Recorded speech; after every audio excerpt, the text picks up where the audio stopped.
Salut tout le monde, j'espère que ça va, moi ça va très très bien, voilà, tout va bien, même si le temps est dégueulasse, j'aimerais bien qu'il fasse plus beau, j'aimerais bien qu'il fasse plus chaud, j'en peux plus un peu de cette pluie, de cette température de merde, j'ai envie qu'il fasse beau, j'ai envie d'être voilà, au soleil, j'ai envie de prendre des vacances, j'ai envie d'être un peu tranquille pour faire des trucs, oh, vous comprenez ou pas?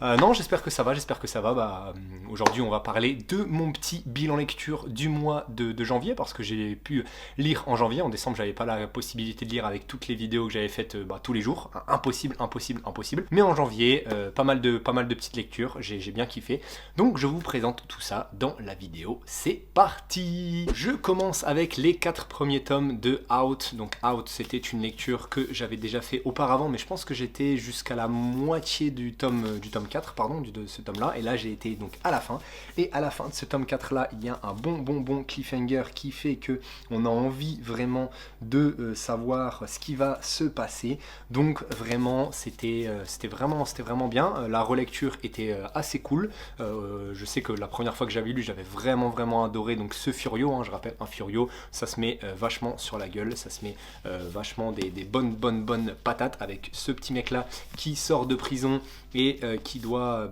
bien se comporter, parce que si il fait un pas de travers, il retourne directement à la case prison, voilà. Donc là, il doit bien sûr se comporter, mais bien se comporter, mais il n'y arrive pas, hein, il n'y arrive pas, il se met directement dans les bourbiers, dans les problèmes. Mais franchement, Out, c'est une très bonne lecture, un très bon Furio, avec des personnages qui claquent, avec des personnages qui en jettent. Mais en tout cas, la fin de ce tome 4 là m'a vraiment donné envie d'avoir la suite, et la suite arrive bientôt. Donc j'ai hâte de pouvoir lire les 4 prochains tomes, donc du tome 4 au tome 8, pardon. C'est une série qui compte, je pense, entre 20 et 25 tomes, et donc voilà, ça va aller très vite, mais j'ai hâte d'arriver à l'arc actuel qui apparemment est vraiment génial. Donc Out, vous pouvez foncer sur Out, c'est très bon. Ensuite j'ai lu Tokyo Cannabis, donc le tome 3 de chez Kana, comme vous pouvez le voir. Tokyo Cannabis c'était vraiment bien, franchement j'ai bien kiffé. Avec on a Morio qui est justement ce personnage là qui est le fleuriste à la base, hein, qui s'est mis aussi un peu dans les problèmes en aidant un de ses potes, son pote qui s'était fait un peu capturer par des petits yakuza, des petits voyous, et lui il va trouver un peu quelque chose pour pouvoir le sortir de tout ça, mais il va aussi un peu se mettre dans la merde. Et je crois aussi qu'à la fin du tome à la fin du tome 3, il y a un petit cliffhanger aussi. Donc on a hâte de se lire le tome 4, il s'est passé quelque chose qui va le mettre dans la merde, qui va le mettre dans le brin comme on dit ici. Donc franchement Tokyo Cannabis pour l'instant c'est très bon, je trouve que ça monte en puissance, je trouve que c'est pas pour l'instant sur les 3 tomes, un tome bien, un tome nul, un tome bien, un tome nul, non, c'est bien. Donc hâte de lire le tome 4, hâte de voir ce qui se passe, et de kiffer toujours plus cette lecture. Voilà, donc je vous conseille. Ensuite on a Onigoroshi, le tome 4. Le tome 4 était bon, était bien, par contre c'est toujours un peu fouillis, c'est toujours un peu le bordel, même si l'histoire commence un peu plus à ressembler à quelque chose, et on commence vraiment un peu plus à comprendre quel était le rôle de tel personnage, où au tout début tu comprends vraiment rien, les 2-3 premiers tomes tu comprends rien, là on commence petit à petit à avoir les réponses à nos questions, et même à avoir tout simplement juste des choses qui vont bien ensemble. Donc hâte de lire le tome 5 qui arrive ce mois-ci ou le mois prochain, je ne sais plus, mais ça c'est beaucoup de violence, hein, toujours énormément de violence dans Onigoroshi. Bah ouais, il s'est aussi passé des choses que je ne peux pas dévoiler parce que sinon je spoil, mais c'était intéressant, franchement c'était intéressant, j'ai bien aimé le tome 4. Pas encore un tome vraiment de fou, de zinzin, parce que de toute façon depuis le début c'est que de la violence, mais un tome que j'ai bien aimé. Voilà, donc Onigoroshi, je conseille pas forcément parce que voilà, c'est pas quelque chose que tout le monde va apprécier, mais ceux qui aiment bien la violence gratuite, on va dire, vous pouvez foncer. Enfin, c'est un défouloir quoi, c'est un défouloir Onigoroshi. Ensuite on a Die Wergelder que je kiffe, en fait plus je lis plus je kiffe, parce que plus j'apprécie le coup de crayon. À chaque fois j'ai toujours du mal un peu à me recentrer dans l'histoire, parce que je sais plus où j'en suis, je sais plus où j'en étais dans ma lecture, etc. Mais dès que je commence à lire un chapitre, 2 chapitres, je me remets dedans, et je kiffe, parce que j'adore en fait le coup de crayon, vraiment je kiffe. Je pense que je peux vous montrer assez facilement sans spoiler. Il n'y a pas des trucs qui vont vraiment faire que vous allez pas capter. Mais vraiment, le dessin, et je sais pas, j'aime bien, la patte artistique de l'auteur, du même auteur que L'Habitant de l'Infini. J'ai envie, à chaque fois que je lis ça, j'ai envie d'acheter toutes ses œuvres, j'ai envie de me lancer dans les lectures de ses autres œuvres. Pareil, pour l'instant, on sait pas trop où on va, c'est un peu fouillis, je trouve, mais c'est moins violent. Il y a des fois des passages où il y a un peu plus de dialogue, où il y a un peu plus enfin, voilà, de choses où c'est un peu plus posé. Donc je kiffe, mais franchement, pour l'instant, moi j'aime vraiment bien. Et j'ai hâte de lire la suite. Donc ça, je crois qu'il y a 9 tomes actuellement et c'est toujours en cours, mais c'est en cours depuis un petit moment. Donc hâte d'avoir la suite et de me plonger dans ce qui est peut-être proche de la fin de l'histoire, je ne sais pas trop, mais tome 5 arrive bientôt, donc franchement je kiffe.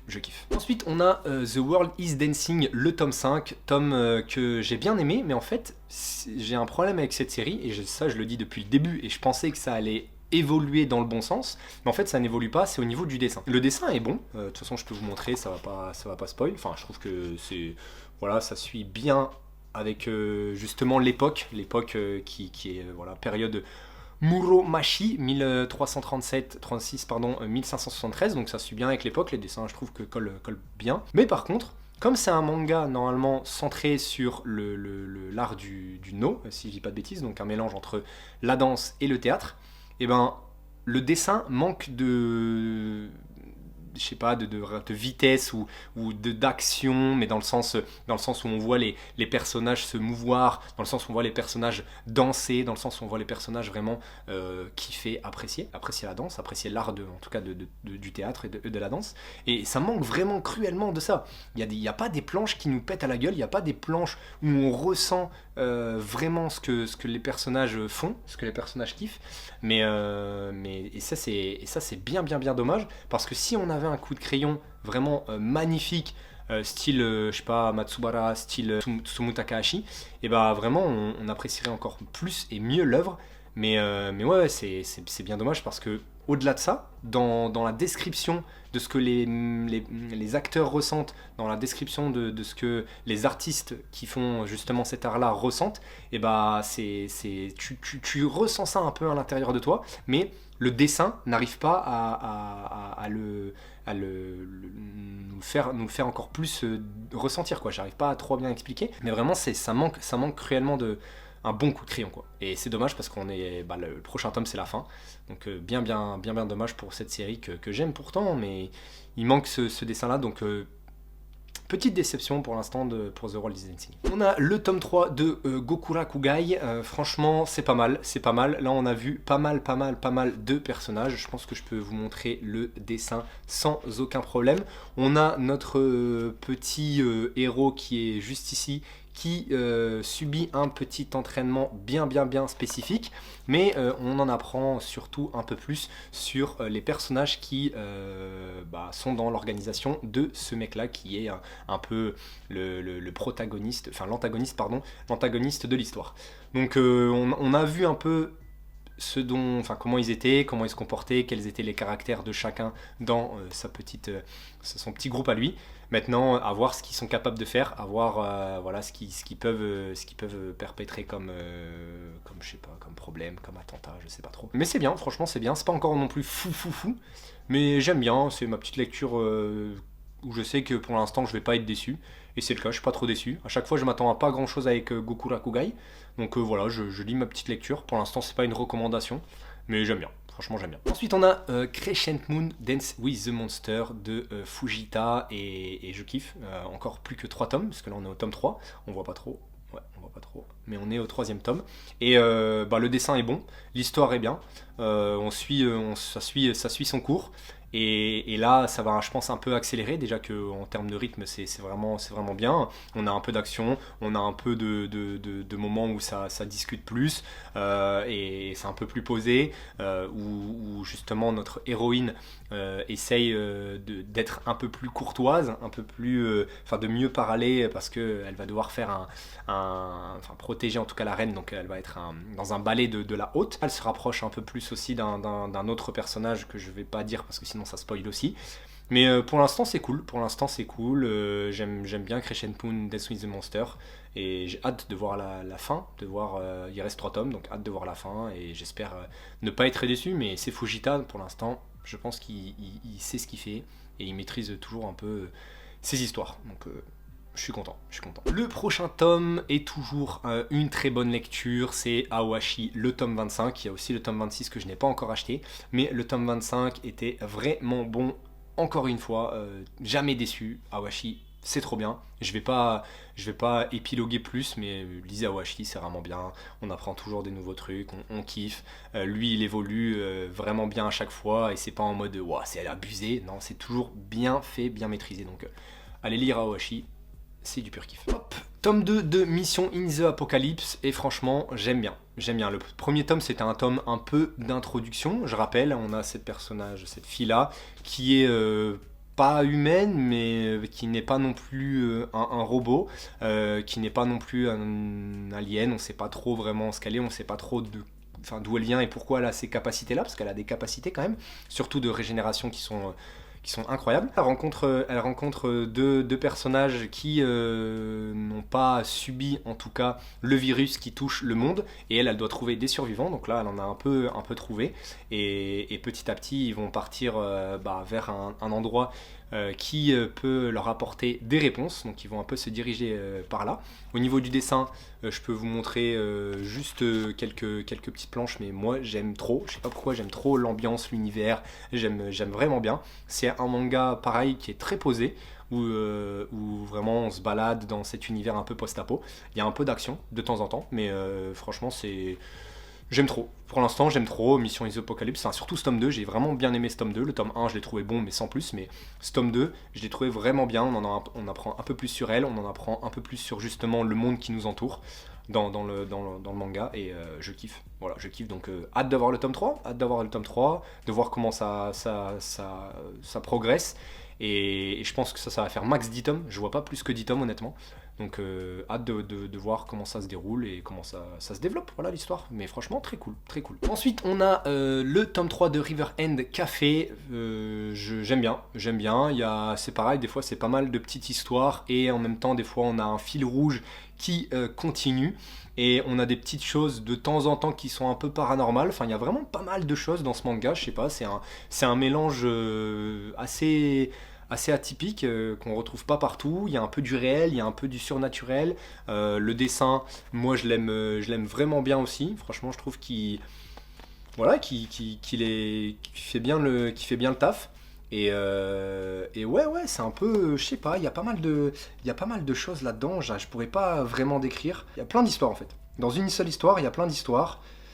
Ça se lit assez rapidement. En tout cas, ce tome 3, il s'est lu assez rapidement. Et hâte de voir comment ça évolue aussi, sachant que ça fait 9 tomes, et ça finit en 9 tomes. Donc ouais, hâte de voir la suite. Le tome 4 sort bientôt. Franchement, je suis pas déçu, je suis pas non plus super hypé, mais j'aime bien. Franchement, j'aime bien ma lecture. Je lis ça, je suis content. Voilà, je suis content de River End Café, donc moi ça me va. Moi pour l'instant, ça me suffit pleinement. La suite, c'est le tome 6 de Welcome Back Alice. Il ne reste plus qu'un seul tome avant la fin. Je crois qu'il est déjà sorti en plus d'ailleurs, que je n'ai pas encore acheté.